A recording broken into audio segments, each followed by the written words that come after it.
Le fils égaré se mit donc à dire, jamais nul ne lui en avait parlé.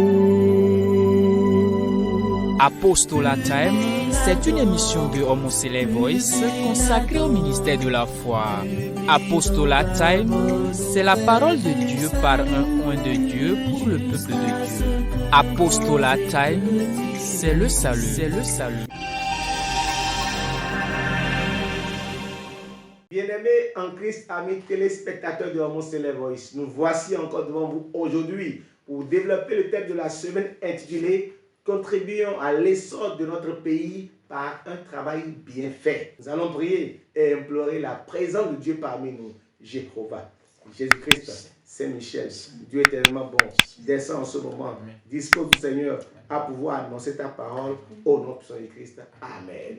Bien-aimés en Christ, amis téléspectateurs de Homocélé Voice, nous voici encore devant vous aujourd'hui pour développer le thème de la semaine intitulé « Contribuons à l'essor de notre pays par un travail bien fait ». Oui, ce thème vient dans le cadre de la fête du travail. La fête du travail prévue pour le 1er mai. Alors, si le travail a une journée pour être célébré, cela veut dire que le travail est important devant Dieu. Le travail est important. D'où vient le travail? Quelle est la source même du travail? Dieu même, c'est lui le premier qui a travaillé. C'est lui qui est le premier travailleur au monde. Genèse chapitre 2, le verset 2. Dieu acheva au 7e jour son œuvre. Dieu acheva au 7e jour son œuvre qu'il avait faite. Cela veut dire que Dieu avait travaillé. Cela veut dire que Dieu avait travaillé. Dieu acheva au 7e jour son œuvre, cette œuvre qu'il avait faite. Bien-aimé en Christ. Dieu a travaillé, oui. Maintenant, quel était le travail de Dieu? Quel était le travail de Dieu? Dieu avait travaillé dans l'aisance. Il avait travaillé dans la bonté. Il avait travaillé dans la joie. Le travail dans la joie. Le travail dans la joie. Lisons Genèse chapitre 1, le verset 4 ou le verset 3. Verset 3 Dieu vit que la lumière était bonne. Ça veut dire que tout ce que Dieu fait, il voit que c'est bon. Il fait le jour, il dit c'est bon. La nuit, il dit c'est bon. La lumière, il dit c'est bon. Donc la lumière était bonne. Donc Dieu faisait le travail dans la joie en réalité. Mais pourquoi aujourd'hui? Ou pourquoi il est arrivé un moment où Dieu parlait d'un travail dans la souffrance? Bien-aimé en Christ. Il a été dit que l'homme en réalité, l'homme ne devrait pas manger de l'arbre qui est au milieu du jardin d'Éden. Ce que l'homme n'a pas fait, l'homme n'a pas obéi. L'homme en réalité a mangé de cet arbre, ce qui lui a valu une malédiction. C'est une malédiction qui amène maintenant la souffrance dans le travail. Cela ne veut pas dire que le travail n'existait pas. Le travail existait très bien. Et c'est Dieu même est le premier travailleur. Mais la souffrance dans le travail est intervenue au moment où l'homme a péché. Genèse chapitre 3, le verset 19. C'est à la sueur de ton C'est à la sueur de ton visage que tu mangeras du pain. Merci. Cela veut dire que l'homme maintenant alors va souffrir dans le travail. La souffrance dans le travail. Oui, allez-y, continue. Jusqu'à ce que tu retournes dans la terre. Vous voyez un peu? C'est de ça qu'il s'agit. Donc l'homme doit souffrir. D'autre part, on dit le sol va produire des épines et des ronces. Puisque en réalité, l'homme a péché. Bien-aimé en Christ. Qu'est-ce que en réalité la parole de Dieu nous dit? La parole de Dieu nous dit dans Jérémie, chapitre 31, le verset 29, qu'il arrivera un jour où les péchés que nos pères ont commis ne seront plus sous le joug de ces péchés-là. Oui. En ces jours-là, on ne dira plus quel est ce jour ou quel est ces jours dont on parle. Ces jours, nous allons trouver ça dans Deutéronome 28, verset 1er. Oui, continue. Les pères ont mangé. On ne dira plus que les pères ont mangé des raisins verts. Et les dents des enfants en ont été agacées. Cela veut dire quoi? Cela veut dire que Adam et Ève ont péché. Et aujourd'hui, ou en ce moment, il est arrivé un moment où les enfants alors supportaient ces péchés-là, les conséquences de ces péchés-là. Mais non, le jour viendra, ou le jour dont on parle, ou les jours dont on parle, Alors ces jours ont été trouvés dans Deutéronome chapitre 28 verset 1er. Qu'est-ce que la parole de Dieu dit? Si tu obéis à la voix de l'Éternel. Ah, si tu obéis à la voix de l'Éternel ton Dieu, la souffrance qui était incarnée dans le travail sera en réalité enlevée. Dieu va enlever cette souffrance-là.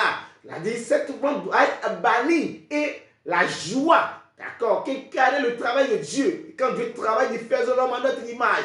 C'était beau, c'était bien à voir. Ah oui, cette joie va revenir, oui.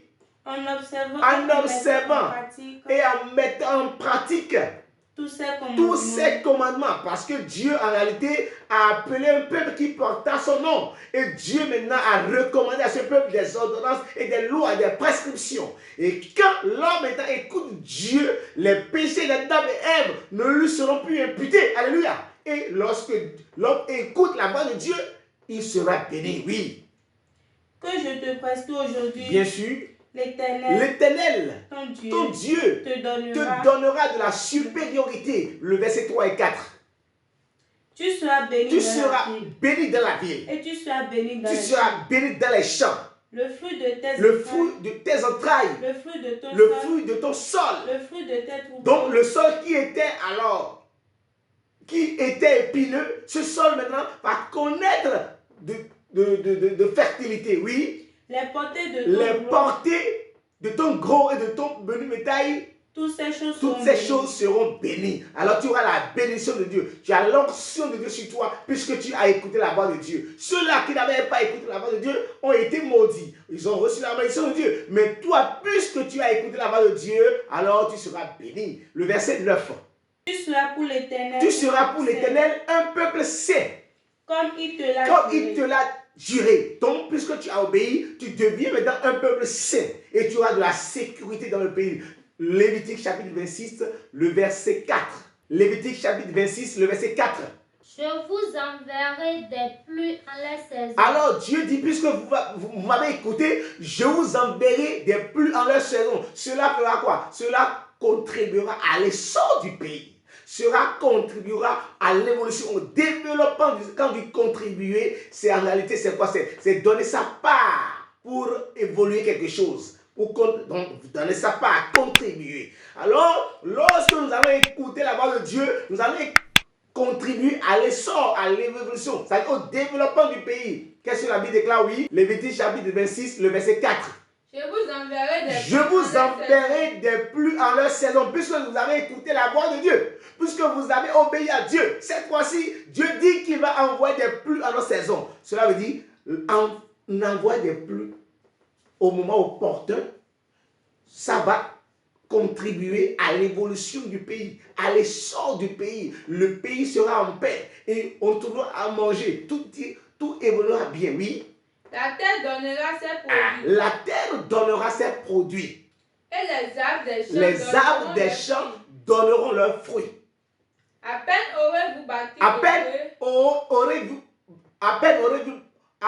aurez-vous battu le blé, oui. Que vous toucherez la vendange, oui. Et la vendange atteindra les semailles. Vous mangerez votre pain à satiété. Alors la Bible déclare que nous mangeons notre pain à satiété. Et vous habiterez en sécurité dans votre pays. Cela veut dire que le pays sera en sécurité si nous obéissons à Dieu. Et que si nous faisons un travail bien fait, le travail soit un travail bien fait, le travail recommandé par Dieu. C'est pourquoi lorsque Paul a pris la parole, à l'arrivée de Paul a été clair. Il faut comprendre que lorsque Jésus-Christ est venu, Jésus-Christ aussi nous a montré que nous devons travailler.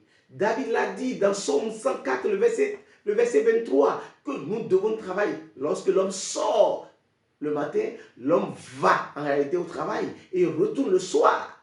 Psaume 104, le verset 23. Ça a été clair. Donc l'homme doit travailler pour l'essor de son pays. L'homme doit travailler, oui.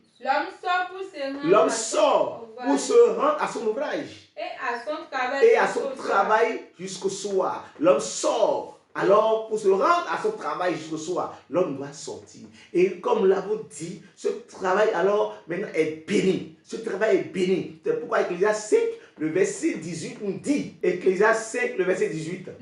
Mais si Dieu a donné à un homme des richesses Si Dieu a donné à un homme des richesses et des biens, s'il a rendu maître d'en manger, d'en prendre sa part et se réjouit au milieu de son peuple. C'est là un don de Dieu. Il se réjouit au milieu de son travail. La Bible dit, il se réjouit au milieu de son travail. Ça veut dire quoi? Le travail libère l'homme. Il donne une certaine autonomie. Et il se réjouit au milieu de son travail. L'homme se réjouit désormais au milieu de son travail. Alors l'homme ne souffre plus en travaillant. L'homme ne se chine pas autant, mais il se réjouit parce qu'il y a l'onction de Dieu sur lui. L'homme obéit à Dieu et Dieu lui donne sa bénédiction. Alléluia. C'est de ça qu'il s'agit. Le peuple connaît de l'essor. Le peuple connaît de développement. Le peuple connaît d'évolution. Le pays dans lequel nous sommes connaît d'évolution. Le pays dans lequel nous sommes connaît d'évolution si la main de Dieu est sur notre travail et qu'il travaille un travail bien fait. Un travail bien fait. C'est ce que Paul nous dit dans 1 Thessaloniciens 4, le verset 11 à 12. Et à mettre votre honneur à vivre tranquille. Nous devons mettre notre honneur à vivre tranquille. À vous occuper de vos propres affaires. À nous occuper de notre propre affaire, c'est de notre travail. Et à travers de vos mains. À travailler de nos mains. Nous devons travailler de nos mains sur les recommandations de Dieu. Oui. Comme nous vous l'avons recommandé. Oui. En sorte que vous vous conduisiez honnêtement envers ceux dehors. Nous devons montrer que le travail doit être bien fait. Le travail selon la volonté de Dieu. Le travail selon le plan de Dieu. Le travail selon les recommandations divines, c'est très important, oui. Et que vous n'ayez besoin de personne. Et que nous n'ayons besoin de personne parce que lorsque quelqu'un travaille, il ne peut pas avoir besoin de quelqu'un. Oui, il ne peut pas être à la charge de quelqu'un. Nous ne voulons pas, frère. Merci. Que vous soyez dans l'ignorance. Donc, pour cela, nous ne voulons pas que vous soyez dans l'ignorance. Nous devons travailler. Travailler de notre main pour ne pas être à charge de quelqu'un. C'est très important. Jésus-Christ a travaillé. Il a travaillé. Il dit, le Père agit, j'agis. Jésus-Christ a travaillé. Les apôtres ont travaillé. Pierre était un pêcheur. D'accord, il pêche les poissons. Paul est un faiseur de tente. Acte 18, verset 3 montre que Paul est un faiseur de tente. Paul a travaillé. Nous devons travailler. C'est très important pour qu'un pays puisse connaître d'évolution. Alors, le pays, tout le monde doit travailler dans le pays. C'est très important. Oui. Et comme il avait le même métier, il demeura chez eux. Et il travailla. Il était faiseur de tente. Merci. Alors, il était faiseur de tente. Donc, Paul était en réalité faiseur de tente. Il a travaillé. Mais quand même, vous voyez, c'est un grand prédicateur, le prisonnier de Dieu. Alors, il a travaillé.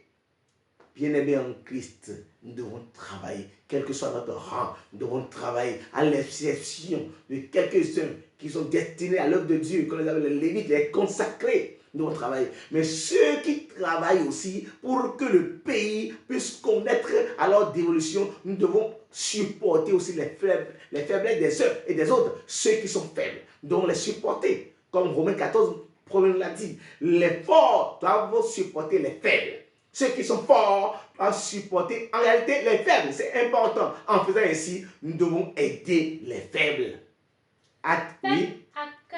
Faites accueil à ceux qui sont faibles dans la foi. Oui. Et ne discutez pas sur les opinions. Alors, merci. Foi ou travail, nous devons supporter les uns les autres. Alors, et Acte 20, le verset 34-35, nous dit que nous devons aider. Nous devons aider car il y a du bonheur qu'à donner, qu'à recevoir, oui. Vous savez vous-même que ces mains ont pourvu à mes besoins et à ceux des personnes qui étaient avec moi, oui. Je vous ai montré de toute manière que c'est en travaillant ainsi qu'il faut soutenir. Donc il faut travailler pour soutenir les frères. Bien aimé en Christ, c'est très important. Travailler pour soutenir les frères, oui. Et se rappeler les paroles oui, du Seigneur qui a dit lui-même. Il y a plus de bonheur. Qui a dit même il y a plus de bonheur qu'à donner qu'à recevoir. alors la main de celui qui donne est toujours en haut. Regardez, la main de celui qui donne est toujours en haut, mais celui qui demande est toujours en bas. Sa main est toujours en bas. Alors cela veut dire quoi? Celui qui donne est toujours élevé, est toujours rehaussé, est toujours béni, il reçoit toujours l'onction de Dieu. Puisque la Bible déclare qu'il y aura toujours des faibles, il y aura toujours des pauvres. Nous devons les aider pour alors contribuer à l'essor, au développement, à l'évolution du pays, aider les pauvres. Oui, ça c'est Dieu qui l'a dit. Nous allons le faire pour être bénis davantage. Bien-aimés en Christ, pour finir, il faut comprendre.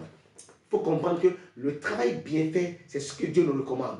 Mais le travail qui n'est pas bien fait, alors engendre de mensonges. Soit quand on est paresseux. Le paresseux, par exemple, comme Proverbe 6, verset 9, l'a dit que le paresseux, lui, il profite de son sommeil. Mais au moment opportun, il ne peut alors en ce moment, il ne peut que mentir pour manger. Il ne peut que mentir pour faire tout ce qu'il va faire.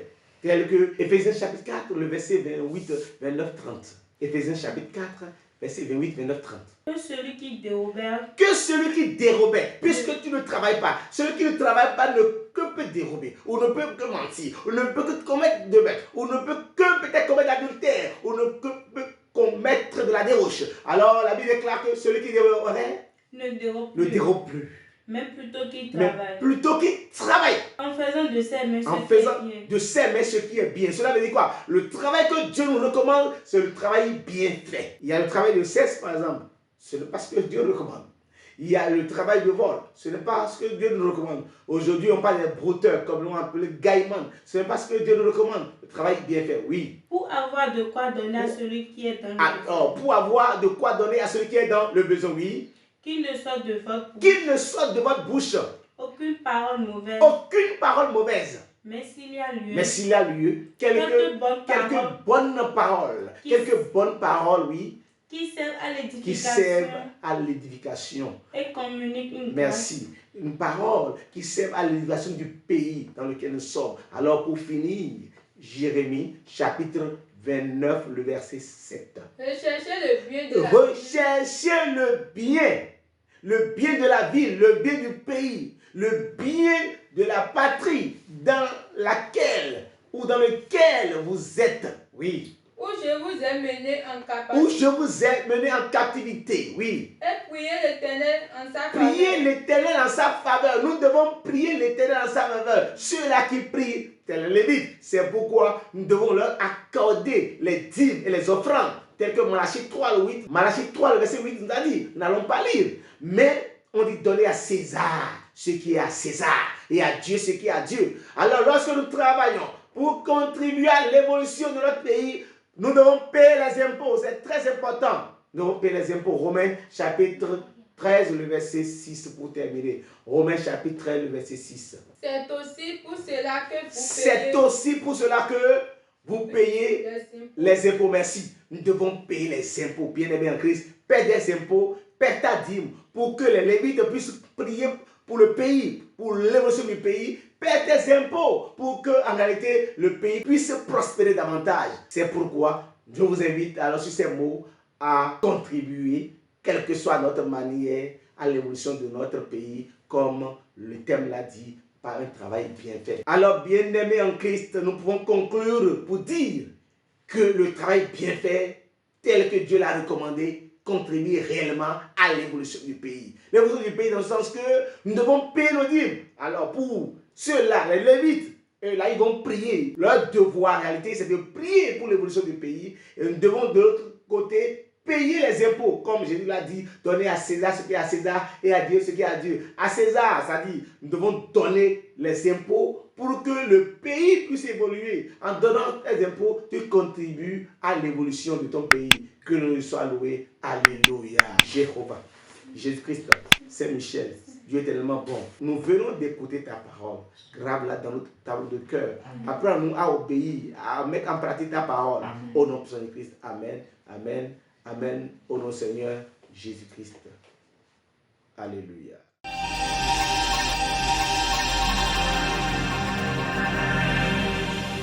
Le fils égaré se mit donc à dire, jamais nul ne lui en avait parlé.